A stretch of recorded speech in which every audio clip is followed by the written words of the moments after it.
Are you constantly being judged by your ability, your ability to do what it is that you are an expert in? Well, let me help you to understand that you are much more than that. Hi, this is Grant Herbert, leadership and sustainable performance coach.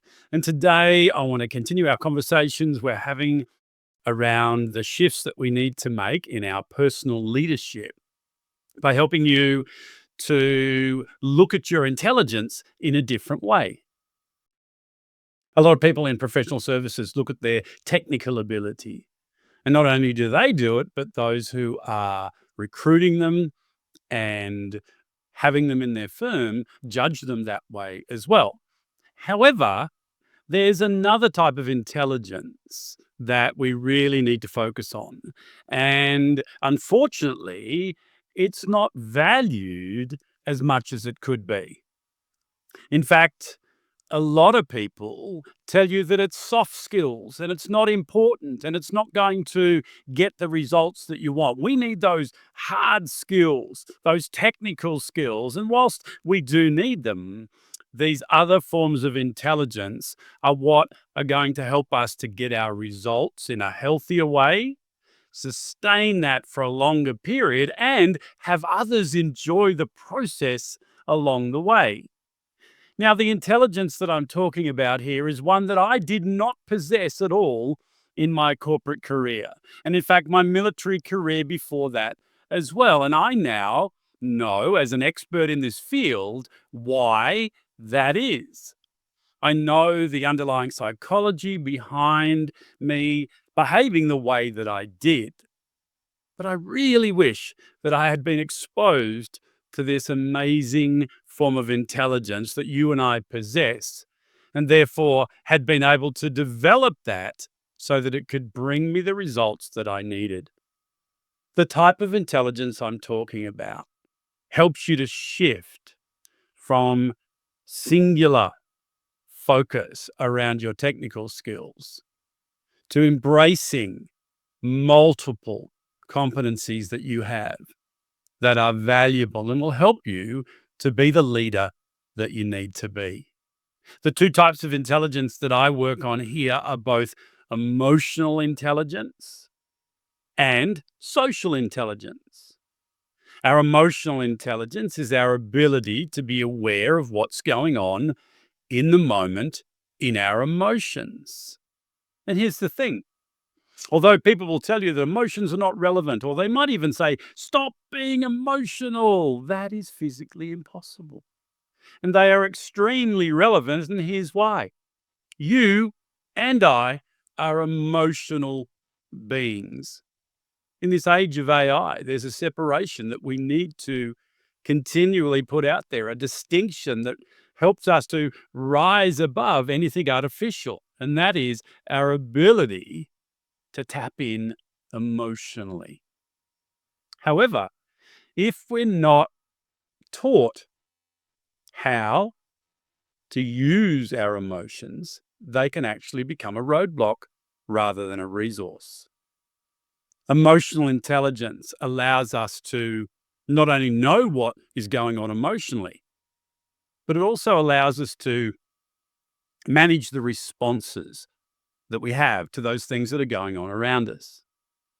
What I'm going to do this month is hone in this area so that we can look deeper into strategies to help you to be able to navigate your emotions in a healthy way. One of the first things I want us all to understand is that emotions are a good thing. They're a vital, important part of who we are. And never do we want to do what has been told to us by many gurus over the year, and that is to manage our emotions. No, we want to navigate them. But what we do want to manage is our response to them. So to do this, we need to understand them. We need to have the skills and strategies to be able to go from that initial emotion through those series of feelings and take it down a path which is going to be good for us and good for others as well. The second intelligence that we want to look at here is social intelligence. Whilst emotional intelligence is about you, social intelligence is about others.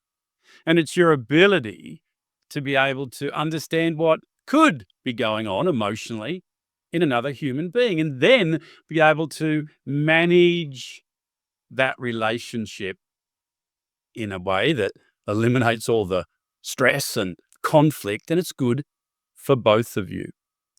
So stay with me this month as we go through these things and we look at, firstly, what is an emotion?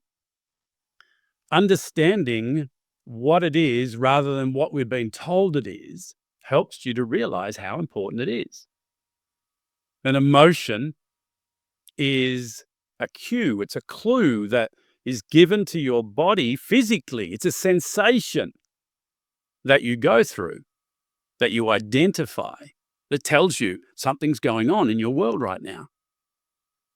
And unless we give it the credence that it deserves and therefore give it the time and space to stop and go, hang on a minute, what's going on here? We're going to miss those cues just as if we were driving down the road and we missed the speed sign and then we got pulled up and got a ticket. As a leader, it's your responsibility to be able to understand what's going on for you emotionally. And I'm going to teach you how to do that because I know that's not something they teach you at university or through the technical training that you've done. So once we have identified physiologically what's going on, that then gives us an opportunity to make it mean something. And that is the psychological. And the psychological determines the thoughts, and the thoughts determine how we choose to feel. One of the big myths that are out there is that others make you feel the way you do. No, I choose the way I feel. And it's because of that interpretation of what's going on physiologically through that psychology that's filtered through all those limiting beliefs we've talked about, through those three universal fears and everything else we talked about in identity. What you make it mean will determine where you go with your behavior. So emotional intelligence, social intelligence are both critical for everyone because everyone's a leader. And it's great that it's now being recognized as the top skill for leaders in this current world. So what about you? Have you ever done any work on your emotional intelligence? And if the answer to that's no, you're in the majority. So stick with me and we're going to go through step by step and help you to shift from relying on your IQ, your cognitive intelligence alone, to your emotional and social intelligence. And the thing we need to understand there is that neither of them are more important. We need both our cognitive intelligence and our emotional intelligence working together. There's a lot of talk out there that EQ is greater than IQ, and I disagree with that. Because even to go through the strategies of emotional intelligence, you need to be able to use your cognitive thinking and reasoning. Emotional intelligence is something that I really wish you could go and buy down at the supermarket and consume on a daily basis. But it's not. It's something that you need to learn and build incrementally. And I'd love to help you to be able to do that. By the way, if you haven't got a copy yet of my new book, Professional Services Leadership, you can grab it on Amazon, and I'd love to get some feedback on what you thought about that. There's a whole chapter in there on emotional intelligence if you want to go deeper. But stick with me. I've got some more videos coming this week. I'll see you then.